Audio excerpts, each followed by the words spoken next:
What's going on, y'all? I'm back with another episode with yours truly, Michael Clark. Big ups to everyone that is truly supporting the kid and never goes unnoticed.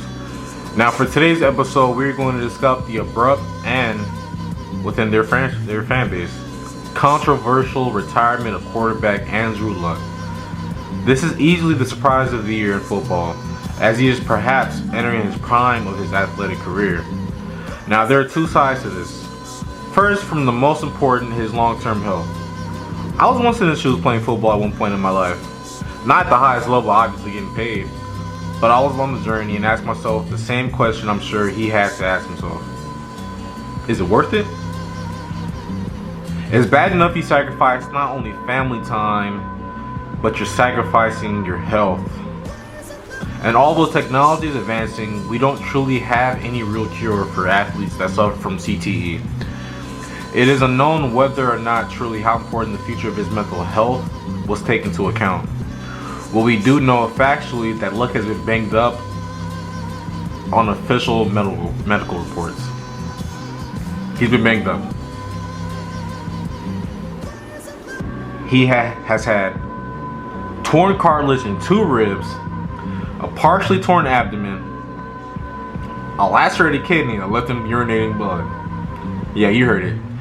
He was peeing blood. At least one official concussion.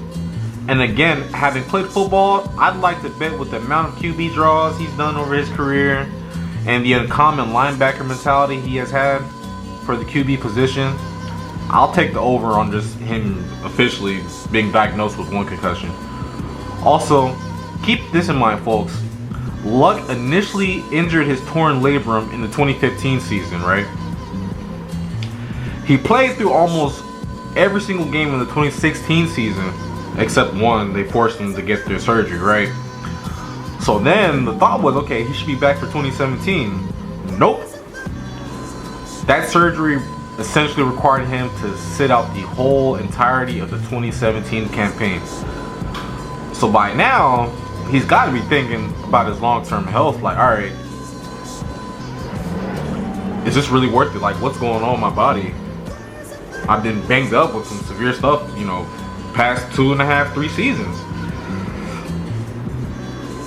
So then, to make matters worse, is recently reported August 13th, obviously prior to the retirement, his status of his ability for week 1 is uncertain.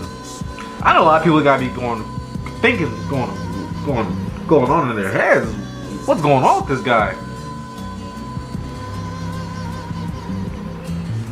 I know some people are probably saying under their breath he's a China doll, China glass, whatever whatever the actual term is. You put him near something, and the glass will break. So it's unfortunate, but it is a part of the game. Injuries are just always gonna be part of the game, no matter what. Rehabbing alone is a grind. So for him to be going through this cycle, essentially 4 years, and not have a clean off season, just fine tune those little things, your mechanics, drop backs, just keeping your body in optimal shape. Whether you're thinking about increasing muscle mass, decreasing muscle mass, he hasn't had a good shot at all that. It's just, all right, we need you to get healthy. Alright, let's incorporate the playbook, incorporate these new receivers, new backs, new linemen, and let's go from there, right? And one more thing I do want to touch on regarding the Colts. To me, a portion of this has to go on their front office. I know they drafted Quentin Nelson out of Notre Dame last season, but it was too little too late. When they drafted Luck, they should have been getting guys from then. They should have been making sure, all right, if this guy we're looking at as the next John Elway and the heir apparent to Peyton Manning, let's beef up this line. They made the mistake going skill position, although you do need to get your skill guys. But the only guy that they really hit on was T.Y. Hilton.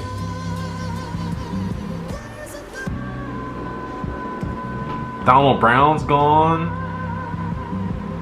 The rest of those backs, they're gone. I mean, I know Adai was beforehand, but everyone else is gone.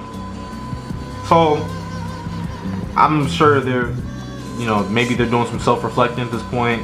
Maybe some of them are just upset at Luck for this, but it's hard to really understand a man's decision when you're not in his shoes. So there's also that.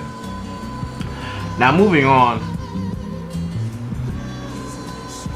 it boggles a lot of people's mind mainly because his performance level. He's a top 10 QB easy.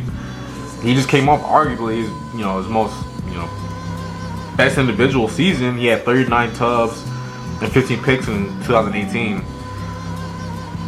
So now they're in panic mode because they're going from arguably a top 10 QB to one of the better backups. And usually when people say, oh yeah, they have one of the best backups in the league, they're a backup for a reason. It's a luxury having an elite backup. So if your QB goes down for 3 games like they've been used to with Andrew Luck in the past, you got Jacoby Brissett that can come in, handle the load, and get the job done. Now me personally,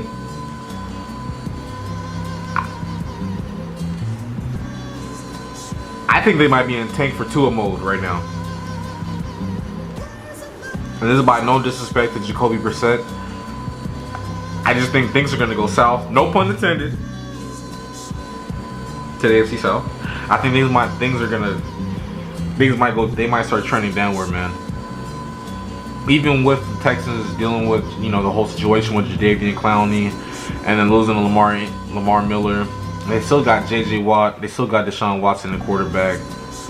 They got Hopkins out there. They got Fuller back too. So I think that's enough to get them out that division. Although the Jags, they might be resurging. They may, but I was choosing the Colts to get out this division. Now, I think 7-9 is their ceiling. If we're being generous. 6-10 might be more realistic, maybe even less. Yeah, if things don't go good initially that first half of the year, like I said, they're gonna be in taking Tua mode. So yeah, but one more thing I did want to discuss: the Colts fans had no right to boo Luck. It's his life, and he doesn't owe the fan base anything. If the Colts organization decided to deal him, because some teams in-house they look at a player, they say, well, this guy's damaged goods. How about we get him off the books? We don't have to worry about the cap hit, and we can bring in some assets that can build our team going forward. No one would have came to his defense and said, oh, poor Andrew Luck, he just got traded. He was still at a fairly young age, but the team did what's in their best interest. That's the narrative they always try to push. The team did what's best in their interest, right? No one would have said anything. Once again, the player controlled the narrative, and he's getting the brunt of the negativity. For those that haven't even played football, I don't even think it's appropriate for them to even try to put themselves in their shoes. Because football is the man amongst man sport. Only thing I can probably compare it to football, obviously I'd say I've done rugby, but hockey for sure. And they allow you to fight in hockey. They don't allow you to foul and fight in football. I can imagine if they told the guys to take their helmets off, you guys go in the penalty box or whatever after you guys get down, and you can you can exchange fisticuffs. So he got out when he felt it was right. He was tired of rehabbing.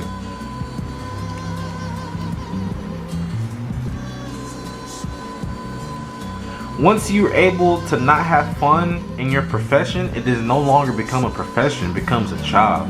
Yes, it is your job title, it is your job occupation, but then it becomes a job once you're not having fun. You gotta understand where this guy's coming from. He's sitting on top of the world, doing his thing at Stanford, having success winning, not really dealing with injuries.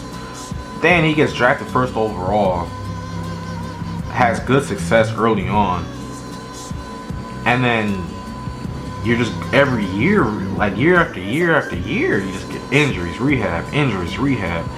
I think I can play through this one. Well, I gotta get surgery for it. Rehab, like those things get tiring, man. The worst injury I've had was an injured hamstring. I tore my hamstring. I thought I was done, so I couldn't even imagine if I'm urinating blood, or I gotta get shoulder surgery. Those things they wear on you after a while, man. So he did what he had to do was best for him. There's reports that he might become a history teacher at the high school level. For those that don't remember, he was highly publicized for his major at the time, which was architecture, when he graduated Stanford. Whatever he decides to do, that's ultimately his decision. Hopefully he finds peace in it. I can honestly see him coming back maybe a year. Yeah, for sure, obviously this season he's not playing. Maybe 2 years down the road, he might get the itch. Most athletes get that because they're competitive. But at the same time, you see these injuries force them from not being able to play. I can see this decision as really being the real deal. And that's gonna be all, folks, man. I'll be dropping more content within the upcoming days. If you could please subscribe, comment, or like the video. If you like this content, I'll definitely get back to you guys. Also, at 100 subscribers, like I said in the previous video, I'll be doing a special giveaway. And also, if you guys could please follow me on my social media accounts. They're at the bottom of the screen in the video. They're also in the description. I'll get back to you guys once again. And with that being said, thank you to you all watching. Peace.